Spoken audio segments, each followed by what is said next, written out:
Okay. Hey guys, what's happening?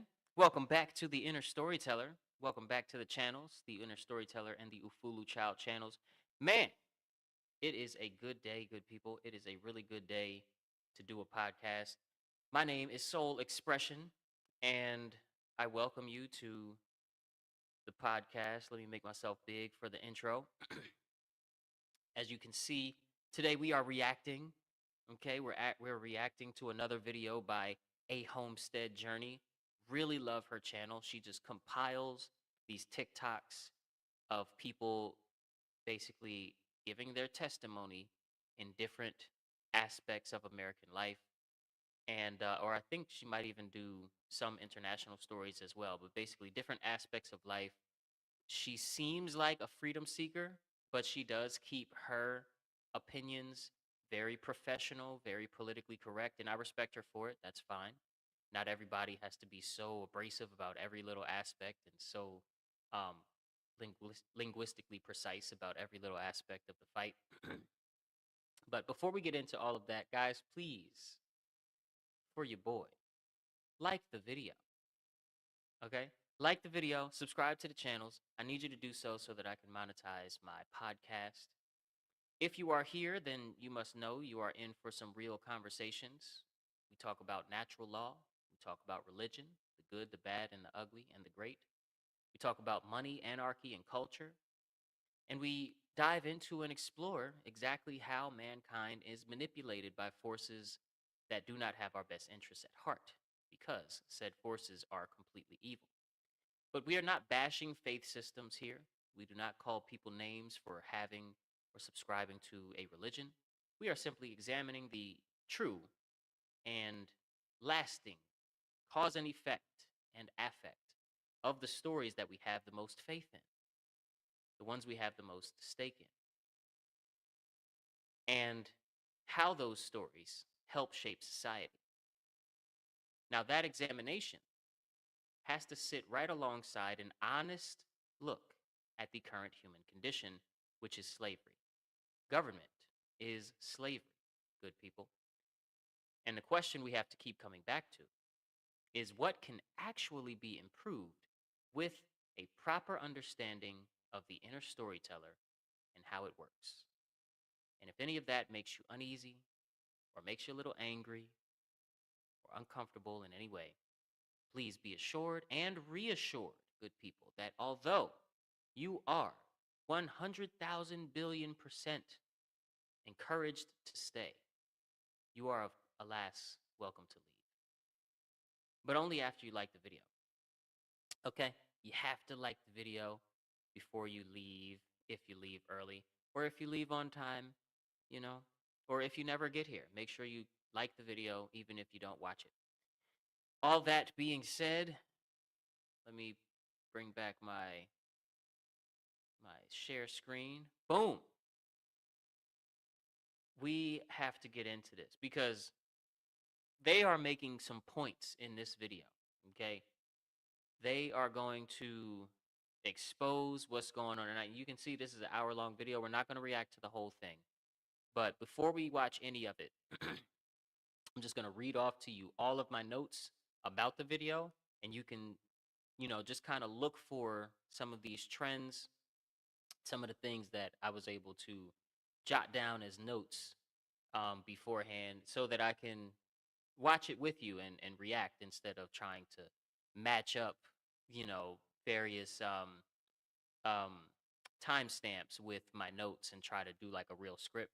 I just have some bullet points that I'm going to read to you, and then we'll watch and react to this together. I'll pause it, give my thoughts midway and whatnot, and then eventually we'll just end the video.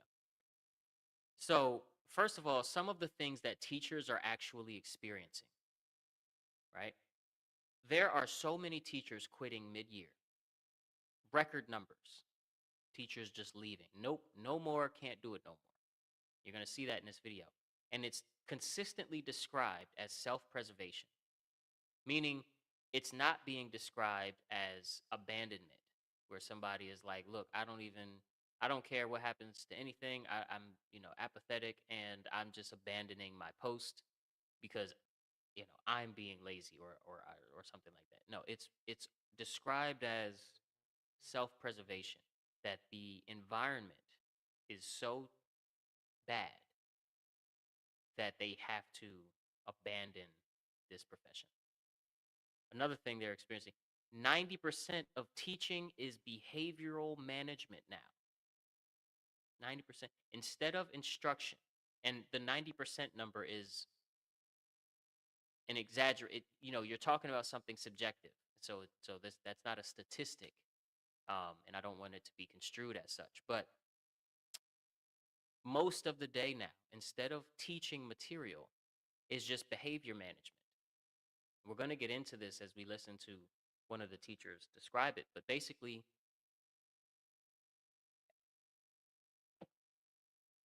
everything is so scripted.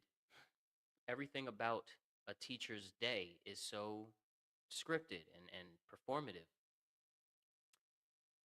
as far as the curriculum, the speed of the curriculum, how long a lesson is supposed to take, all of this, so that everybody is in the same, everybody in like the fourth grade team, the fifth grade team, sixth grade team, everybody's on the same page and moving at a relatively same pace, even if the students aren't able to keep up because of the dynamics, at their homes and whatever else reason that they can't keep up. The teachers are being required to be very robotic, formulaic, and scripted about the way that they teach the lessons.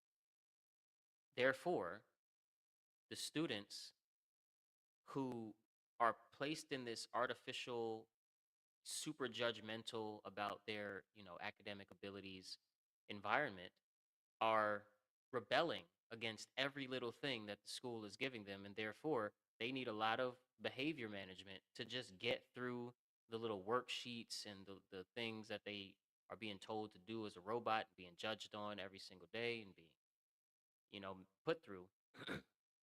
It's creating a clash, and they just need so much behavioral correction that they can't even get the lesson through. I think I'm gonna make myself bigger because this is taking longer than than I thought it would. Another thing teachers are actually experiencing. Teachers are spending personal money, personal vacation time, preparing materials that students destroy without remorse and are being expected to be, on the up and up in their emotions at this situation. Another thing, one teacher reports that only 2 of her 8th graders, and she has 110 eighth graders, are reading at grade level. And we talked about this last time we reacted to a Homestead Journey's YouTube page. 2 out of 110 eighth graders are reading at grade level. 18 of which, 8th graders, mind you, read at a kindergarten level. 55 between second and fourth grade, right? Crazy. Another thing teachers are going through, administration consistently fails to back teachers when students are violent or disruptive. Emphasis on the word violent. We we have a bit of an epidemic of students not caring about consequence whatsoever. Now, we are anti-government. We are anti the idea that there's any legitimacy to slavery at all on this channel, but we are not anti the discipline of children who become violent for no reason. Right? Obviously, something needs to be done about that. But teachers are not treated as professionals. The scripted curricula have replaced teacher autonomy, right? Any administrator can walk in and everyone is on the same page, meaning teachers are no longer trusted as professionals. Now, some of the things that they also point out from this video, some of which we won't see in today's reaction, students can no longer read a clock. Students can no longer tie their shoes at appropriate ages. They can't count coins, write in cursive, memorize a phone number or even their own address, right? They can't follow multi-step directions. hey, can you put these books away, then wipe your table where you were, and then come meet us for a circle, for the reading circle. They'll go put one book away of the books that they have to put away, turn back to the teacher and go, what am I supposed to do again? Right? They can't sit through 3-paragraph reading passage without complaint. They can't apply basic inference or connect cause to effect at appropriate ages. They can't self motivate outside of direct adult supervision and pushing. And they can't, and a fourth grader was honest with her teacher about an assignment, asking, well, why do I need to learn to read when a computer can read it for me?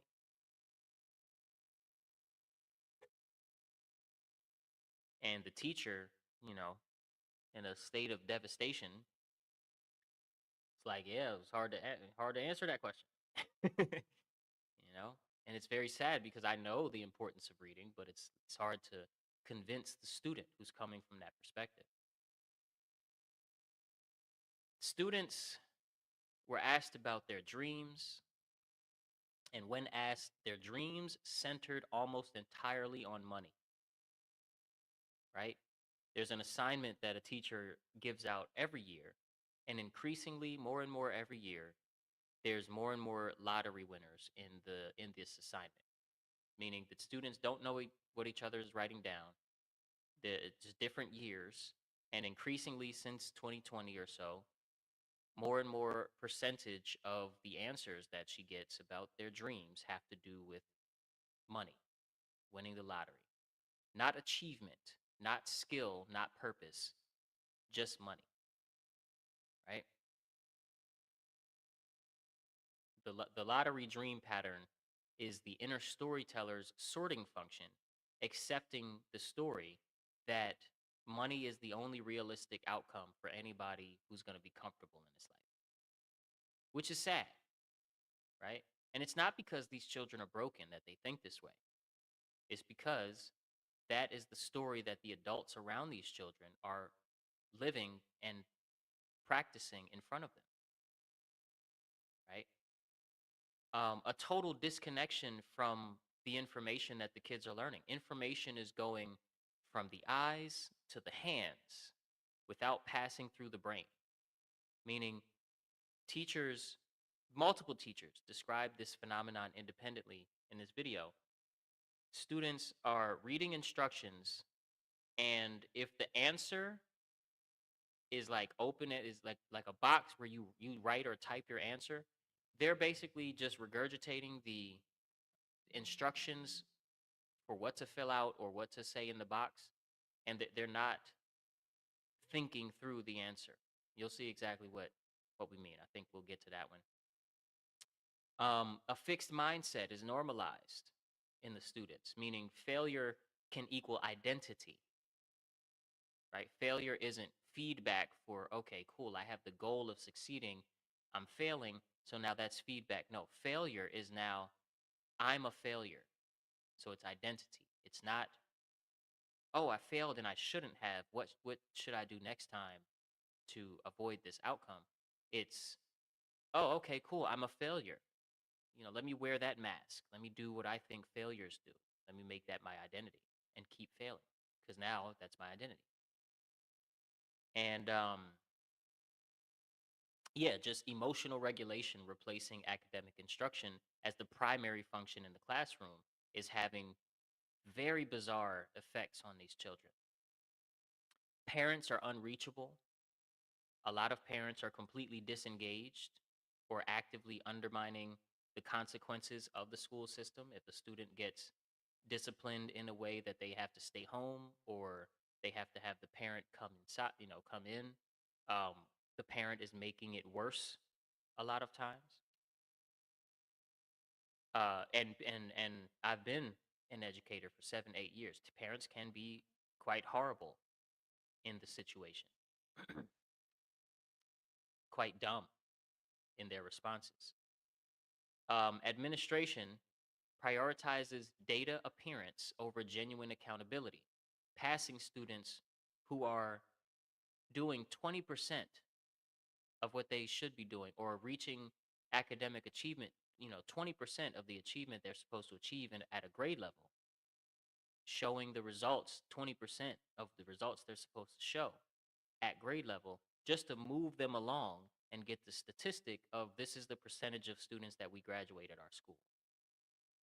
Right? The school system is producing exactly what it was designed to produce by Rockefeller, Carnegie, JP Morgan, and the like, which is compliance training. But the compliance is now breaking down because the conditions that made the compliance feel rewarding have been replaced by screens that offer something more immediately stimulating, more dopamine producing, right? There was a speech language pathologist that described evaluation lists growing faster than they can be cleared, with true language impairment increasingly indistinguishable from language delay, which is caused by zero exposure at home to reading, to educational programming, to things that would expand a child's vocabulary. There's zero exposure. Mom and dad are always in their phone and quiet. We don't even speak at the dinner table anymore, largely. The television, the iPad is raising the children. And it's a lot worse than it used to be, even though that was always bad. The child who cannot follow written instruction and copies the directions verbatim without thinking, that's not just stupidity. That's years of conditioning to perform the form of the task rather than engage with the content of the task. You'll see what we mean, but there's an example where a student writes down the instructions of the question into the box and, thought that that was what they were supposed to do. And it wasn't. They were supposed to answer the question, not write the question.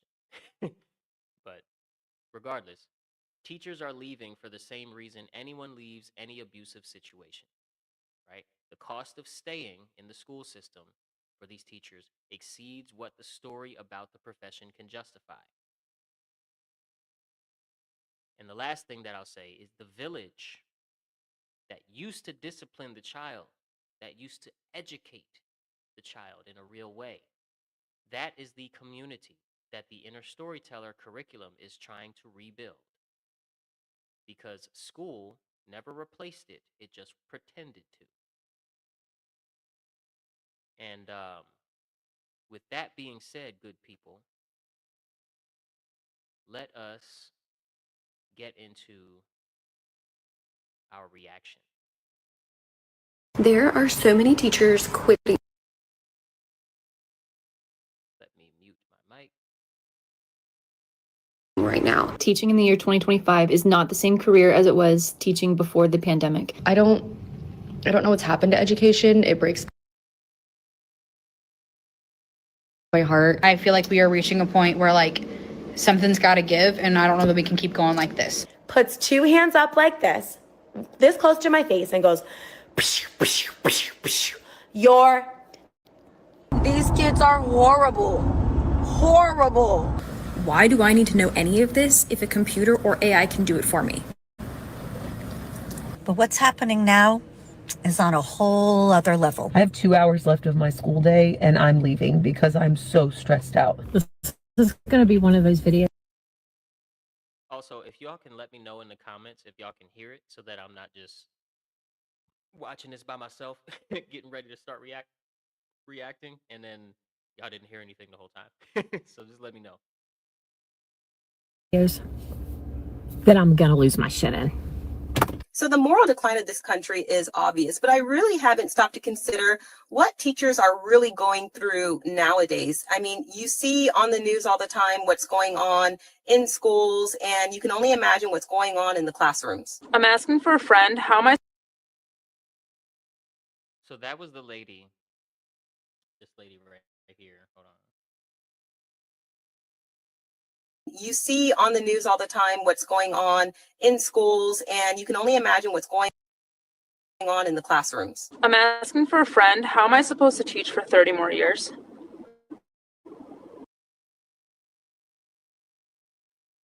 There we go.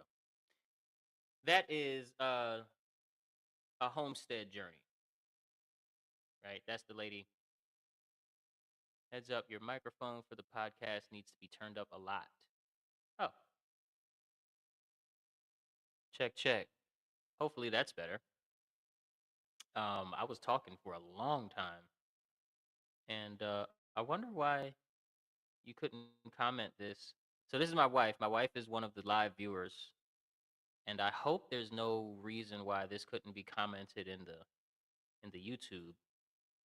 But I still need someone to let me know if y'all can hear the video in the well, wife, if you're still watching, you can tell me here in this app that you just texted me about my microphone, or you can tell me, um, you know, you can tell me in the. Okay, so my mic is better. Can you hear the video? Can you hear the video? Classrooms. I'm asking for a friend. Just want to confirm real quick, and I'm not cutting this out the video, guys. I'm not cutting this out. Okay, we do the technical difficulties however we can. Okay, it says still low microphone. I wonder if that's like a setting that I can toggle somehow. No, doesn't look like it. Doesn't look like it. Video is clear, it's just a lot louder than you. Okay, so let me just turn the volume of the video down. I don't know why. I have my microphone turned up way, way loud. It's loud in my headphones. But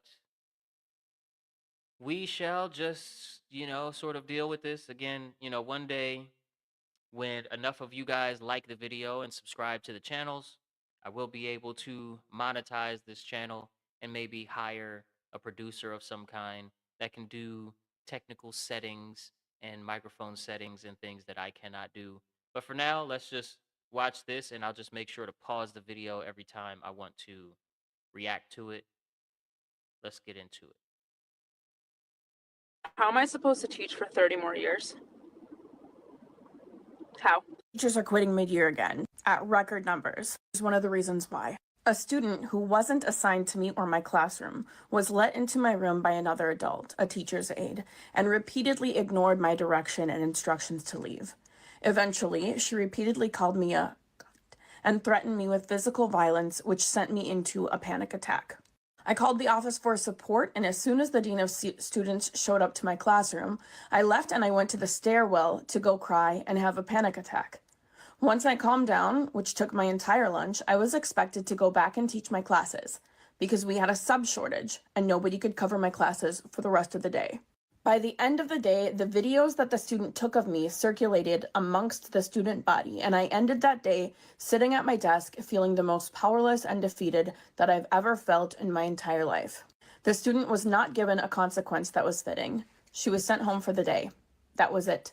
I received no apology, no restorative circle from the student or the adult who let them into my classroom, and the paraprofessional received no disciplinary actions. He stood in my classroom and allowed his student to speak to me in a degrading, violent, and disrespectful manner. After that class period was over, I had several students come up to me and say that they wanted to jump to my defense, but they were also afraid of that student and afraid of for their own safety. That's when I knew the profession I once loved was no longer the profession I needed or wanted, and I left a month later. And that story is not unique. Teachers aren't leaving because they don't care about the kids. They're leaving because the system no longer lets them teach kids. They're not allowed to teach self-management. They're not allowed to teach respect or accountability anymore. We are told to keep the peace, keep the bodies in the room. Some are even told to pass at 20%. Just get the kid the diploma. Pass them along so that the data looks good. But when we do that, we're not protecting the students. We're doing them a disservice because they are walking into a world that will hold them accountable. We could have taught them how to handle that with grace, empathy, and reflection, but instead we're told to look the other way. Teachers quitting mid-year every single year is not an exodus. It's self-preservation. And deep down, it's heartbreak because they want to stay. The system is just making it so that staying is at the expense of yourself and your own family. I subbed. Can you imagine? Can you imagine being? Oh, let me let me let this lady's face. For 8th grade. There we go. um, can you imagine the situation where the teacher is doing their best to educate, to love the student body, right? Is being abused and unsupported by the apparatus that hired them to look after the students. Abused by the students, right? By the students and by the rules. Because if it was me, there wouldn't be any abuse, right? But that would result in me losing my job, me standing my ground against human beings who are just a lot younger than me, but who pose a physical threat, would have to be responded to with appropriate force in terms, in natural law terms. Okay, and I don't mean social Darwinism. I don't mean by fighting fire with fire and treating the child as if he's an adult, he or she. But I do mean like appropriate levels of self-defense, which are not permitted by administration. Right? Again, it makes the data look bad when there's a reputation of students fighting teachers in the school because the teacher is blamed for that. And therefore, some of the preventive measures are trainings that teachers get to, like she said, keep the peace and keep the bodies in the room and leave all of the disciplining to the administrative class, to the counselor, to the specialty, staff, and, the principal's office. All of the basically all of the disciplining that matters and is supposed to have lasting effect being abdicated to above the teacher's head. Students read into this very quickly, and students, you know, you know, puberty and whatnot brings a lot of rebellion out of kids, and so we have these big reactions, and then the teachers are not allowed to be teachers in response. Let's continue. Today, and it was awful. And I don't even. I meant to say teachers are not allowed to be human beings. And your own family. I subbed for 8th grade today, and it was awful. And I don't even really want to talk about it. It was bad. They're unhinged and they're chaotic, and it's frustrating because I can't do my job. I can't help them be successful because they won't let me. It was such a bad day. It's such a bad day. I'm in such a bad mood. I start second quarter of high school with my sophomores, asking them to go big in their heads. Like, dream your biggest dream. Is your dream to be signed with the NFL, win America's Got Talent, get a full ride scholarship for a university, become the first brain surgeon at the age of 18, win NASCAR? And I do this for a specific project, but whatever. Over the years, these answers have given me a lot of insight as to what's going on with a generation. 10 years ago, everybody talked about wanting to go to college or wanting to get into an internship, and that was really a focus. 5 years ago, it felt like so many people wanted to be doctors and nurses. I think that maybe had something to do with the pandemic, but the last 5 years have been awfully rough on our young people. They are growing up now during a time where the youngest of Gen Z, who are just getting in through high school, are the ones who are really seeing a world that does not have a lot of hope in it. And it's showing in their answers. Instead of dreaming of accomplishing things, instead they have things like, I won $2 billion. I won the lottery. I just won a new truck. I won the lottery. I won the lottery for $2.5 billion. I got $100 million. I won $1 million on Family Feud. There's a handful of kids in there who said things like, I wanted to cure cancer, or I got drafted into a certain team. But the majority of them were all about getting money quickly. We've lost the ability for our young people to dream of doing something and being successful at something in this world. And instead, what they see is exactly what the adults of the world have offered them, which is the only way you can survive is to have a lot of money. Forget hope, forget dreams, just get cash. And I am so disappointed, not in these kids, but in us as an older society who have built a world that's all kids can dream about. So one, adults, this is my call to you to do better. Offer hopes and dreams. And Gen Z, I need you to know there is still hope in the world and that chasing what you really love is worthwhile. Okay, this is She said it best, didn't she? Couldn't have said it better myself. There's still hope in the world. You got to put in your head that you can achieve something and do something. Right? It's a sad situation. It's a sad situation. Our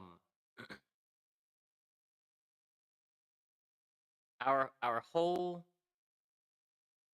the future of the world rests in the development of children, right? The future of the future state of the human family depends on how well we develop the minds, hearts, and spiritual understandings of children in our local, regional, and global communities. And all we have offered them for the last 2 decades is if you have enough money, you can do whatever you want. And if you don't have enough money, it doesn't matter what your dreams are, you are a failure. That's all we've offered them. And it's sad. You know, it's very sad. Let's get a couple more. Let's get a couple more rounds of this truth. It's becoming a genuinely concerning issue. As a substitute teacher, I'm encountering a really concerning number of students who truly do not see any value in learning because, as one of the 4th and 5th graders that I was teaching the other day asked me, why do I need to know any of this if a computer or AI can do it for me? A little girl didn't want to learn how to read because why would she need to when she could have the computer read it to her? Why would she need to know how to count when a calculator could do it, or when she could just take a picture of her math problem and have the AI do it for her? This is a legitimate issue because if for whatever reason we lose the ability to have access to these things, we have an entire generation of kids who's going to be entirely helpless without the internet, and that is not okay. If you as a parent are encouraging this behavior and allowing your child to use AI for everything, you have a problem and you need to be teaching them otherwise. A message to anyone out there who thinks, Right? She said, if you are a parent and you are encouraging this behavior and letting your kids use AI to solve all their problems, you are creating a problem. And here's the thing. Let me make myself bigger again. Here's the thing, good people. It's all connected to that, the data matters more than the content, or the data matters more than the reality, right? That I want to look good as a parent. So I want my kid to use AI to solve all the problems because that means my kid's going to get a 100% on the quiz. My kid's going to get a 100% for all his homework. So even if he does bomb the quiz, it's not going to matter, right? And that same mindset, the adult that instills that mindset into the child goes to work, and that mindset is instilled into them, right? Hey, I need you to do these tasks. You should use these AIs to do it quickly, and just double check and make sure that it does it right. And we need you to finish all of these tasks by next week, pronto. And so they get their conditioning at work with all of the AI craze that's going on in the world right now. They go home and they give the AI to their kid, and their kid has all of this homework. Take a picture of the problem and put it in the AI. Get the right answer. All the teacher cares about is the right answer. So just get the right answer. That must be how some of these parents feel. and it's wrong, right? We can clearly see the teacher does not just want the right answer. We can clearly see that the teacher wants the result of a genuinely educated population coming through their classroom. But the teacher is hindered by the rules that they have to follow, by the bad parenting that surrounds their communities, and by the money system, the religion of monetary value that's at the heart of every single problem described in this video. It's all feeding into the control system of making our children more easily controllable, which is highly unfortunate. But the reality of how the education system has changed so much, and also the reality of how the education system was designed. Okay? Again, the education system is not failing anybody. The education system is succeeding with flying colors. We were just told a lie, a story, an untrue story about what that design is. Right? We're going to look at one more of these and then get into some final thoughts and close out the episode. That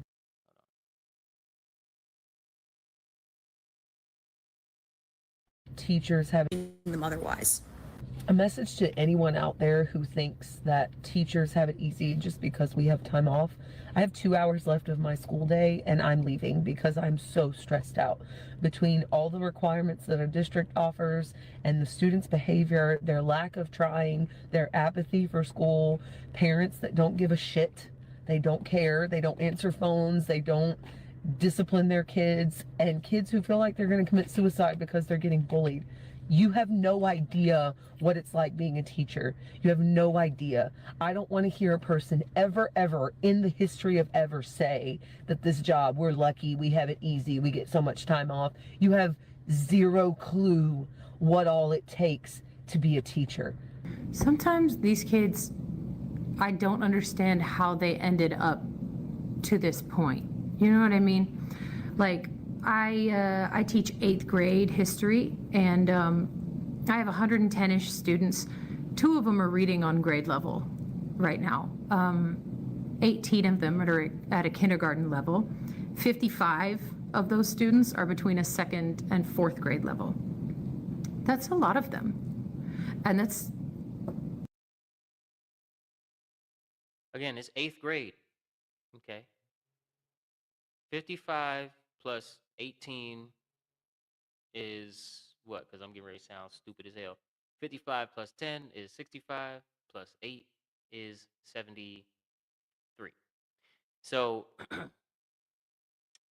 73 of 110 students are 4th grade reading level and below, 18 of which at a kindergarten level, which is essentially nothing. You know, you have sight words in kindergarten. So it's very, very bad. It's very, very bad. 78 of 110 8th graders are 4th grade and below in reading level. Typical of what I've seen lately from students. But it's not just literacy. It's not just literacy, and it's not just like lack of content knowledge. It's not just critical thinking skills. It's basic thinking skills. My students can decode almost nothing. They cannot apply inference. They cannot process questions that are longer than a sentence. They cannot connect cause and effect. They can't track multi-step ideas like in a political cartoon.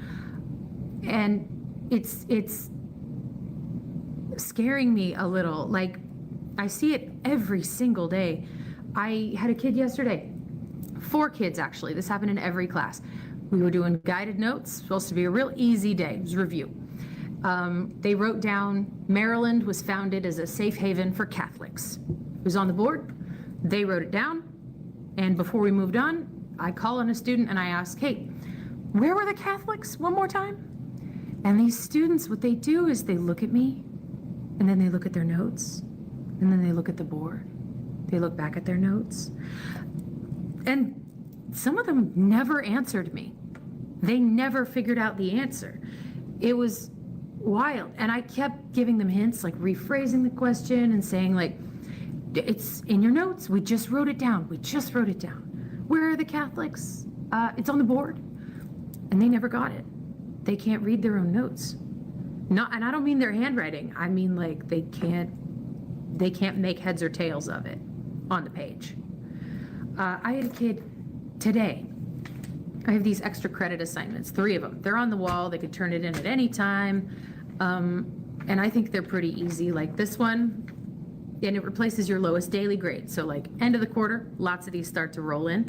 This one says, on a separate sheet of paper, choose 4 principles of the Constitution, and for each one, write what it means in your own words, an example of how it works in the U.S. government today, and a personal example, how that principle might show up in your own life, school, or community. I wrote them an example, and I labeled it, do not use the example, and I even gave them a checklist at the bottom. Make sure you have these 4 things so you can get full credit before you turn it in. Make sure you have the 4 principles and the meaning and the examples. Make sure it's 1 full page. And this student just turned it in, and I read it. First of all, they don't write it on a separate sheet of paper. I've only had 1 kid this year do that. They just write like in the spaces of the instruction, like in the margins and stuff. Very bizarre. But like they just don't do the assignment. It's like they don't understand because it's not written in like a multiple choice format. This is exactly what this student wrote. They wrote the principle's definition in the student's own words. They rewrote the instructions. The whole thing. Even the example where it says, do not use this example, they just copied the instructions and wrote them again. And then checked off the checklist, even though, like, you didn't do it. And this student, just like the students. Did y'all see the check marks on the checklist? The student rewrote the instructions. This is very heartbreaking. The student rewrote the instructions as the answer, and then and answered all of the question spots that way. Didn't adhere to the separate sheet of paper instruction, and then went to the checklist and checked off the boxes. 4 boxes in the checklist. Did y'all see that? I hope y'all saw that. Let me see if I can. You didn't do it. The check. Look, oh, look at that. Can I? Look at that. They checked off the checklist boxes. 4 principles explained. Each includes meaning, the U.S. example, personal example. Uses correct terms and shows understanding, at least 1 full page total. And they checked the box.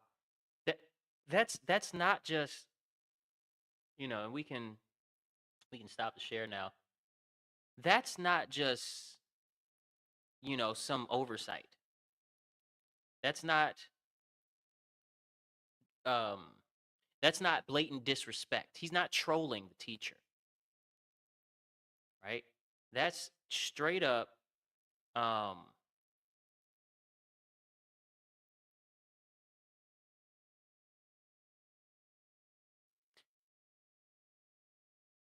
inability. Pardon me, I changed the setting. That's why I paused my sentence so long. I changed the setting on my StreamYard.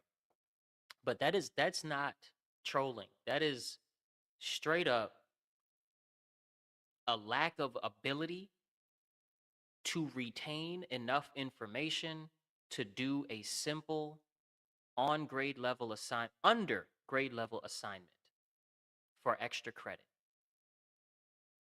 And it's on the Constitution, which in the paradigm of government is legitimate is a very important subject. One of the most important subjects in the paradigm that government is legitimate. You have to know your constitutional protections. Why are you here? Right? Why are you an American if you do not understand the contract that forms America or that forms your relationship to the American government? Right? And yeah, as you can see, good people, teaching or real education is just not even allowed anymore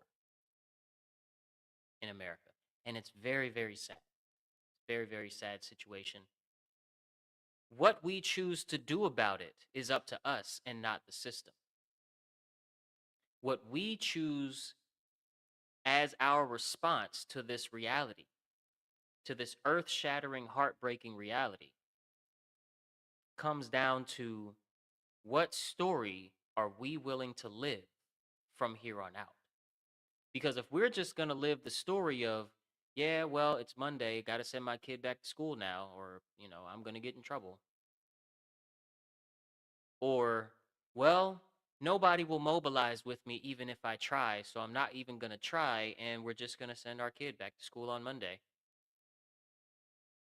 Or any story like that, then the story is insufficient for bringing change of any significant kind to our lives. We cannot, will not see change if we cannot, will not change the story we tell ourselves about what we see in the world. So take your kids out of school legally and do something else than just run the same story. And see if the situation improves after 10 years. Let's take a gander. And just test it out, right? Just test it out. Other than that, good people, today is Saturday, so I will not see you tomorrow, but we will be back on Monday, and I will be sitting here with the one and only John Bush. That's German Bush, not British Bush. He's not related to the Bush family that you know. If you're in the conspiracy theory bag. But John Bush is great. It's great. We're gonna have a conversation about exiting the system, and we're gonna have a conversation about conspiracy theories. It's gonna be super duper great time. One more comment says it's up to us parents to stop the runaway cart and take responsibility through action. We gotta make